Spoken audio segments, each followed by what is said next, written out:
आज कुशीनगर जनता की बेहद चाहत और मांग को देखते हुए मैंने कुशीनगर लोकसभा से प्रत्याशी के रूप में पर्चा भरने का काम किया है और कुशीनगर की जनता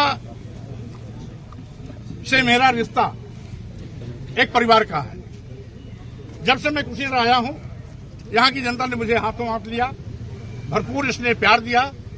मैंने भी जो वादा किया था, विकास किया है, विकास करेंगे, जन जन का सम्मान करेंगे, उस कसौटी पर मैं पहले भी खरा उतरा हूं और इसी मुद्दे पर मैं फिर लोकसभा चुनाव मैदान में आ रहा हूं। विकास किया है, विकास करेंगे, जन जन का सम्मान करेंगे, यही हमारी प्राथमिकता आगे भी रहेगी।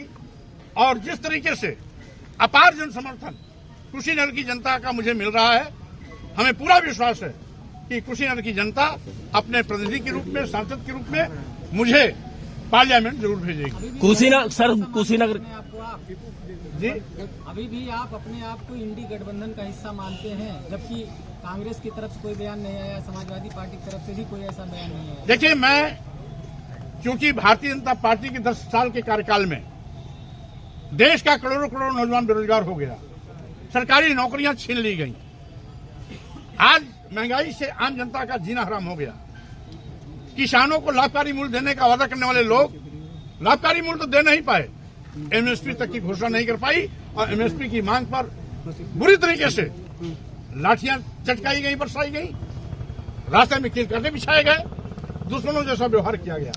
ग्रामीण क्षेत्र के छोटे हमारे मध्यम व्यापारी हैं, जिन लोगों ने कभी भाजपा को वोट और नोट दोनों दिया था, उनका भी शोषण पहले जीएसटी के माध्यम से हुआ और आज ईडी के माध्यम से हो रहा है। यही नहीं, आज अनुसूचित जात, जनजात और पिछड़ों का आरक्षण शून्य और निष्प्रभावी कर दिया गया है। आज भारतीय संविधान भी बदलने की फिराक में है भारतीय जनता पार्टी, और यहां तक कि ये पहली ऐसी विफलतम सरकार है जिसने देश को बेचने का पाप किया। देश के सभी बंदरगाह बेच दिए गए, एयरपोर्ट बेच दिया गया, एयर इंडिया बेच दिया गया, यहां तक कि सभी रेलवे स्टेशन बेच दिए गए, कई दर्जन ट्रेनें भी अदानी और अंबानी को दे दिया गया, LIC जैसी बड़ी संस्था बेच दी गई, जिसमें नौजवानों को सरकारी नौकरियां कभी मिलने की उम्मीदें थी, निजी हाथों में बेचकर मोदी सरकार ने नौजवानों के अरमानों पर पानी फेरने का काम किया है। यही नहीं, आज लोकतंत्र को कुचलने का भी दुस्साहस यह सरकार कर रही है। 1 दर्जन से ज्यादा नेता, जिसमें 2 मुख्यमंत्री भी हैं, दिल्ली के केजरीवाल जी और झारखंड के हेमंत सोरेन जी, आज तक जेल में ठूसने के बाद आज तक नहीं तय कर पाए कि किस आरोप में उनको भेजा है। यानी बदले की भावना से विपक्ष की आवाज दबाई जा रही है। भाजपा को हटाना है तो स्वाभाविक रूप से हम बड़ा दिल करके कि जो भी जीत रहा है उसको जिताएं। जहां पर जिताऊ प्रत्याशी इंडिया अलायंस का है उसे जिताएं। जहां कहीं भी बीएसपी का कोई कैंडिडेट जीतने की हालत में है या भीम आर्मी पार्टी का कोई कैंडिडेट है, आजाद समाज पार्टी का है, राष्ट्रीय स्वतंत्र समाज पार्टी का है, जो विपक्ष का नेता भारतीय जनता पार्टी को हराने की पोजीशन में है, उसको जिताने का काम करें। ये मैंने अपील पहले भी किया था, आज भी कर रहा हूं। और चूंकि इंडिया अलायंस के लोगों ने कहीं कहीं भारतीय जनता पार्टी को वाकओवर दिया है, ऐसी हालात में जहां जहां वाकओवर दिया गया है, वहां जो भी विपक्षी पार्टी का नेता मजबूती से चुनाव मैदान में है, उसको जिताने की। सर, ओल्ड पेंशन के बारे में क्या कहना चाहेंगे? स्वाभाविक रूप से ओल्ड पेंशन मिलना चाहिए, क्योंकि आज 86 लाख हजार करोड़ कुछ चंद उद्योगपतियों का ही सरकार ने माफ किया। 86 लाख करोड़ कुछ चंद उद्योगपतियों, जिसमें 40-45 बड़े उद्योगपति हैं, उनका कर्जा माफ किया। तो जिन्होंने जिंदगी भर देश की सेवा में समय लगाया, उनको पेंशन क्यों नहीं? पेंशन के लिए पैसा नहीं, ये रोना होता। नौजवानों को सरकारी नौकरी देने के नाम पर पैसा नहीं, ये करके उनको आउटसोर्सिंग पर रखा जाता है। 8,000 10,000 रुपया देकर के नौजवानों के श्रम का शोषण किया जा रहा है। और भारतीय जनता पार्टी कहती है, मोदी जी कह रहे हैं तीसरी बार हमको और मौका दीजिए, यानी 75 साल के व्यक्ति को तीसरी बार मौका मिले।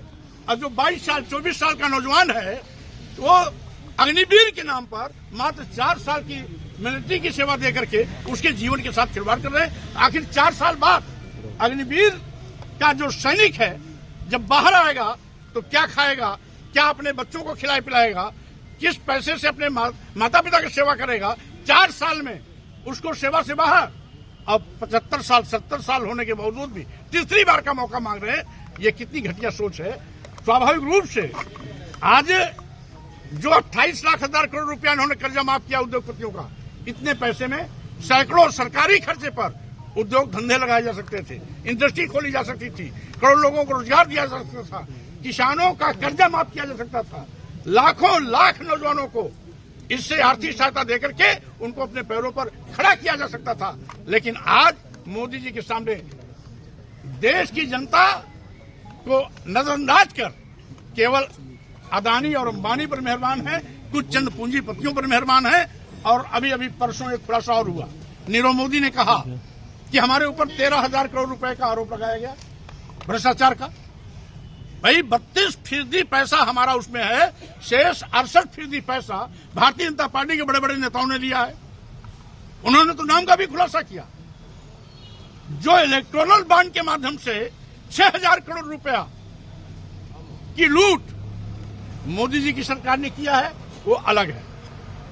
और सबसे बड़ी चीज कि 6,000 करोड़ रुपया के भ्रष्टाचार का खुलासा होने के बाद भी ये बड़े हनक के साथ कहते हैं मैं ईमानदार हूं। जब 6,000 करोड़ रुपए का घोटाला करने वाला, 6,000 करोड़ रुपए का भ्रष्टाचार करने वाला व्यक्ति ईमानदार है तो भ्रष्टाचारी कौन है?